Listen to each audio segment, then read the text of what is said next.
Hello tout le monde. Je m'attendais pas à revenir aussi vite, mais me revoilà. J'ai vraiment eu comment dire, l'élan très très fort de venir partager, cette suite finalement du message d'hier aujourd'hui.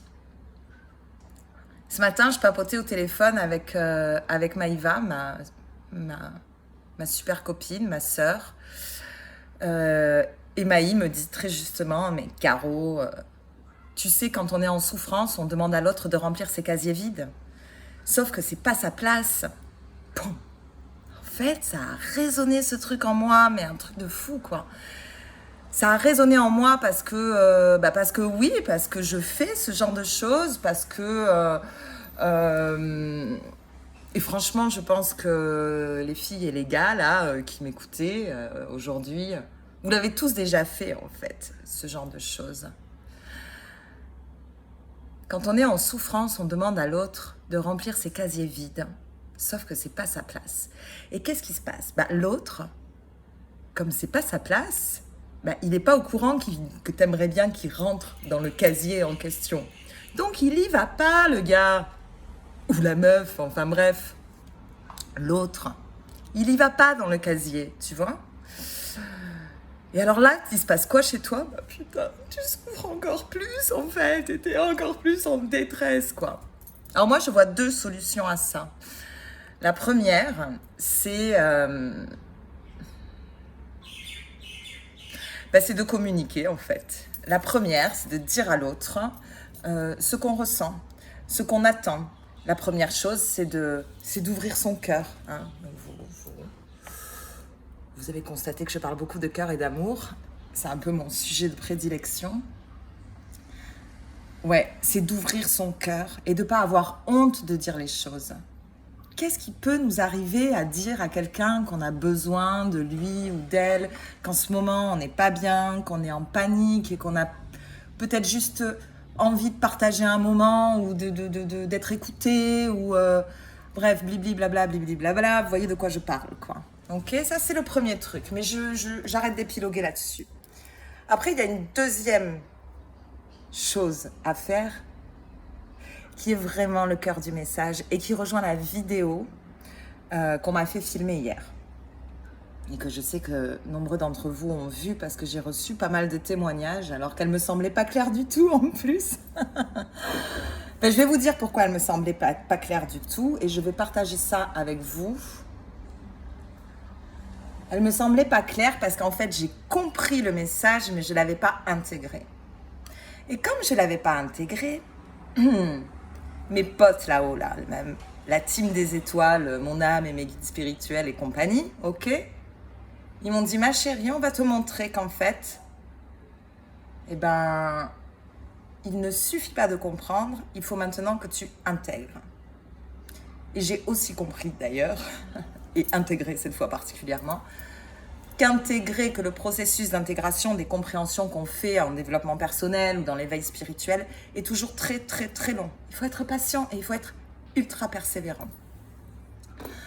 Donc hier soir, mes potes des étoiles m'ont balancé des émotions, des situations, ou plutôt une situation pour être très clair, qui a... direct générer chez moi de la souffrance. Clairement. Bon, c'est-à-dire tout le contraire, hein, on est bien d'accord, du message que je vous avais enregistré 3 heures avant, d'accord ? Pim.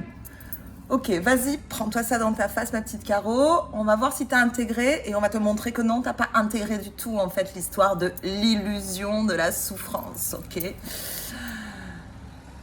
Donc, je me suis pris en pleine face une situation qui a généré une grosse détresse en fait. Une détresse qui est donc une souffrance, d'accord ? Ce qui m'a permis, et j'y étais, j'y étais dans ma souffrance, c'est ce qui m'a permis de comprendre quelque chose. D'abord, je vais vous dire, le premier truc que j'ai fait, quand j'ai senti là cette espèce de souffrance qui m'étouffait, physique, hein. En fait, je l'ai senti là, j'ai senti là, vachement dans la gorge, le ventre.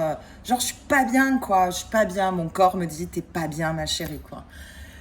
Quand j'ai senti ça, ben, mon premier réflexe, comme on est nombreux à en avoir de ce type, mon premier réflexe, ça a été m'échapper vers l'extérieur. Donc, je suis sortie, en fait. Je suis sortie, j'ai rencontré des potes, j'ai bu des coups, c'était cool, beaucoup papoté, un peu rigolé parce que j'étais quand même pas super bien et j'avais un peu du mal à sortir de là. Mais clairement, mon intention a été d'aller chercher à l'extérieur une réponse apaisante à cette détresse que j'étais en train de vivre. Ça n'a pas marché. Du coup, quand je suis rentrée chez moi, à pied, je me suis arrêtée à la plage. Il n'y avait personne, il faisait noir. J'avais mes oreillettes sur les oreilles, donc logique jusque-là. Et comme souvent, j'écoutais ma musique. Et là, je me suis dit, ah, tu peux pas rentrer comme ça, tu vas décharger, tu vas décharger, tu vas décharger. J'ai fait quoi? J'ai monté le son de ma musique, je me suis mise à chanter à tue-tête.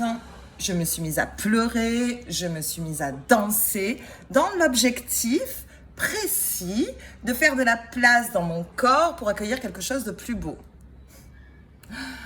Ouais. Tout le contraire, on est bien d'accord, du message que j'avais eu quelques heures avant. Mais j'ai expérimenté. Et vous savez quoi? Mais ça n'a pas marché. Ça n'a pas marché du tout, quoi.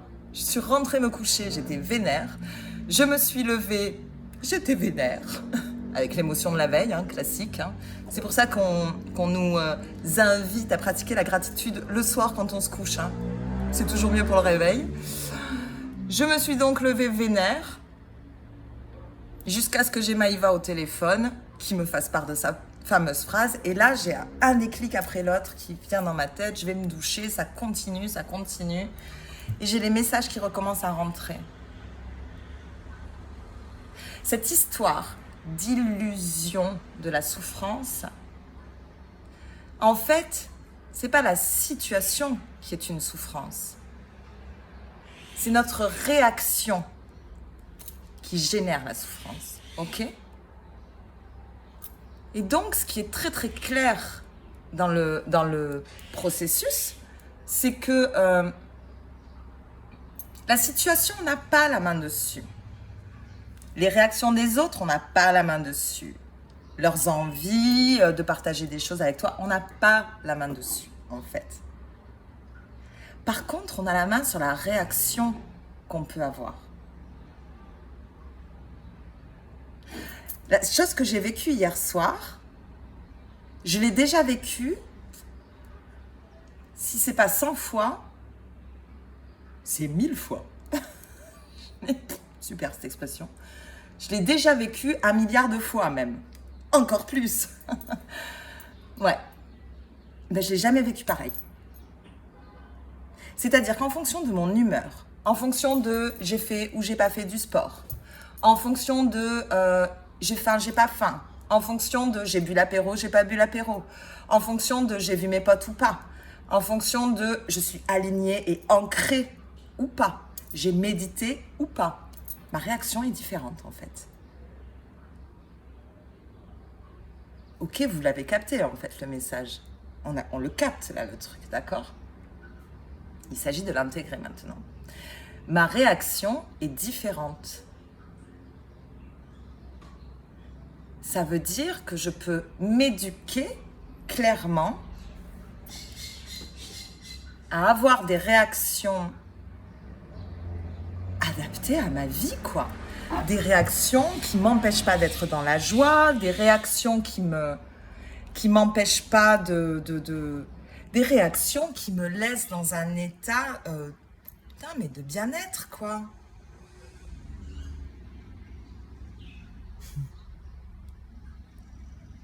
Ce que j'ai envie de dire aussi au travers de ce message, qui commence à être long, là, 10 minutes, je ne sais pas si vous aurez la force de m'écouter aussi longtemps, c'est que l'intégration de nos compréhensions peut être longue en fait. Je parlais au tout début là de persévérance. Des fois on en a marre les gars. Des fois on en a marre. Envie de sentir cette petite fleur. Il faut faire preuve de persévérance. En fait, il n'y a pas 50 solutions d'être capable de lâcher prise face à certaines situations. En fait, c'est toujours la même chose en vrai. Hein. Être ancré, être aligné et être centré dans son cœur. Moi, je vous invite à méditer. Méditez tous les jours. Méditez 5 minutes. Méditez par-ci, par-là. La méditation, c'est pas forcément le truc en mode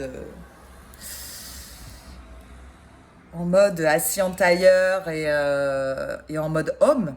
Même si j'adore j'adore méditer en tailleur et j'adore chanter le home, à vrai dire. Je vous invite à tester, ça fait vachement de bien. La méditation, c'est aussi quand on coupe ses légumes. J'ai un ami qui m'a dit ça l'autre jour, ça me revient. Moi, c'est quand je coupe beaucoup de légumes. Pas qu'un peu, beaucoup de légumes d'affilée. Ça me fait méditer. Ouais, tout à fait. La méditation, c'est en dansant, c'est en marchant. En fait, la méditation, c'est juste le moment présent. Et le moment présent, c'est cette pleine conscience du moment présent. Ça peut être en faisant plein de choses, en fait. Voilà. C'est ça que je veux dire. Et je pense que l'apprentissage de la méditation au quotidien, alors c'est prouvé, hein, transforme clairement certaines connexions cérébrales, je vais le dire comme ça. C'est peut-être pas très, comment dire, bref, j'ai pas le mot, hein, on s'en fiche, ça n'apporte rien. Donc c'est prouvé, ouais, ça modifie nos modes de fonctionnement, ça fait du bien. Ça calme, ça aligne et ça nous permet de nous connecter à notre âme, en fait, tout simplement. Et c'est ça le sujet. C'est ça le sujet de nos vies, quoi. Se connecter à notre âme. Enfin, on n'est quand même pas venu dans ce corps-là, les gars, pour